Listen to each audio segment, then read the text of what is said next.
എങ്ങനെയാണ് സമീറയുടെ എത്ര വർഷം മുമ്പ് അവിടെ? സമീർ ഇവിടുന്ന് 5 കൊല്ലം ആയി ഇവിടുന്ന് പോയിട്ട്. പത്തനംതിട്ടയുള്ള ഒരു 3 പേര് നടത്തുന്ന ഒരു കമ്പനിയാണിത് കുവൈറ്റിൽ. ഇവിടുന്ന് ഇങ്ങനെ വിസ എടുത്ത് പോയതാണ്. പോയിട്ട് 2 കൊല്ലം കഴിഞ്ഞ് വന്നു. പിന്നെ 2 കൊല്ലം വീണ്ടും പോയിട്ട് ഇപ്പോൾ 2 കൊല്ലം കഴിഞ്ഞ് വന്ന് കല്യാണം കഴിച്ചു. പോയിട്ട് 2 കൊല്ലം കഴിഞ്ഞ് ഇപ്പോൾ വന്നിട്ട് പോയിട്ട് 8 മാസമായി. അവിടുത്തെ ഡ്രൈവറാണ്, കമ്പനിയുടെ വലിയ വണ്ടി ഓടിക്കുന്ന ഡ്രൈവറാണ്. നമ്മളിവിടെ സംഭവം അറിയുന്നത് രാവിലെ 11 മണിക്കാണ്. കുവൈറ്റിലുള്ള തൊട്ട് ഷമീറിൻ്റെ കൂടെ തന്നെ ജോലി ചെയ്ത ഒരു അപകടം എടുത്ത് ചാടി അപകടം പറ്റി. ഇവിടുന്ന് 1 കിലോമീറ്റർ അപ്പുറത്താണ് ഓരോ വീട്. അപ്പോൾ ഓരോ വീട്ടിൽ വിളിച്ച് പറഞ്ഞപ്പോഴാണ് ഇവിടെ അറിയിച്ചത്. അങ്ങനെ പുള്ളി ഷമീറിൻ്റെ ഫാദർ എന്നെയാണ് വിളിക്കുന്ന, സ്ഥലം ഓയിലാണ്. പുള്ളി എന്നെ വിളിച്ചു, എത്രയും പെട്ടെന്ന് വരാൻ പറഞ്ഞു. കാര്യം തിരക്കിയപ്പോൾ എത്രയും പെട്ടെന്ന് വാന്ന് പറഞ്ഞു. അങ്ങനെ കാര്യം തിരക്കി. പുള്ളിക്ക് പിന്നെ സംസാരിക്കാനുള്ള ഒരു ഇതില്ലാത്തത് കൊണ്ട് പറഞ്ഞു, ഇങ്ങനെ ഷമീർ തീയിൽ അപകടപ്പെട്ട് മരിച്ചു പോയെന്ന് പറഞ്ഞാൽ ഞങ്ങളിവിടെ എത്തി ഒക്കെയാണ്. അന്നേരമാണ് പിന്നെ ഈ ചാനലിലുള്ള വാർത്തകളെല്ലാം അനുസരിച്ചാണ് നമ്മൾ അറിഞ്ഞത്. പിന്നെ നമ്മൾ അവിടെ ബന്ധപ്പെട്ടു, പലരുമായി ബന്ധപ്പെട്ടപ്പോൾ ഇങ്ങനെ അപകടം പറ്റി.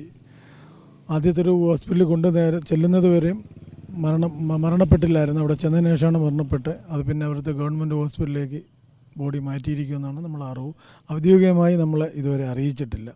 അവിടെ ഉള്ളവർ ഇങ്ങനെയുള്ളൊരു വിവരങ്ങൾ തന്ന് വിളിച്ച് അറിയിച്ച സംഭവത്തിലാണ് നമ്മൾ അറിഞ്ഞിരിക്കുന്നത്. ഷമീറിൻ്റെ ഭാര്യയും ഷമീറിൻ്റെ ഫാദറും മദറും ഇവിടെ ഉണ്ട്.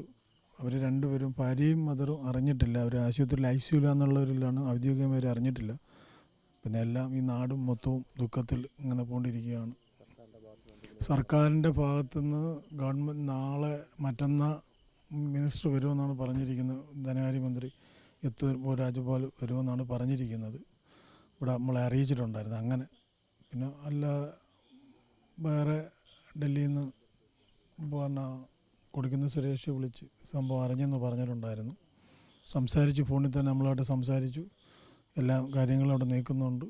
എന്തുണ്ടെങ്കിലും നമ്മളെ അറിയിച്ചാൽ മതി, പ്രശ്നം വിഷമിക്കൊന്നും വേണ്ട എന്നൊക്കെയുള്ള വിവരങ്ങൾ നമ്മളെ അറിയിച്ചിട്ടുണ്ട്. എല്ലാവരും ഇങ്ങനെ ദുഃഖത്തിലും, നാട്ടുകാരും വീട്ടുകാരും എല്ലാം വളരെ ദുഃഖത്തിലാണ് ഇരിക്കുന്നത്.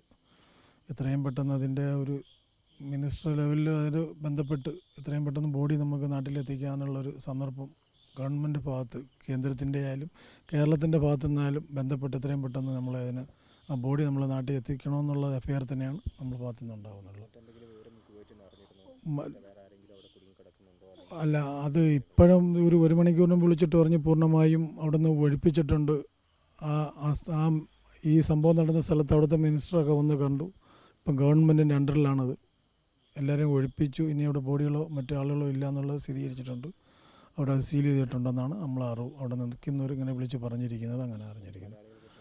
മറ്റു മലയാളി കൊല്ലം ജില്ലയിൽ 3 പേര് മരണപ്പെട്ടതാണ് ഇപ്പം ചാനൽ സംവിധാനം വന്നപ്പോൾ അറിഞ്ഞത്.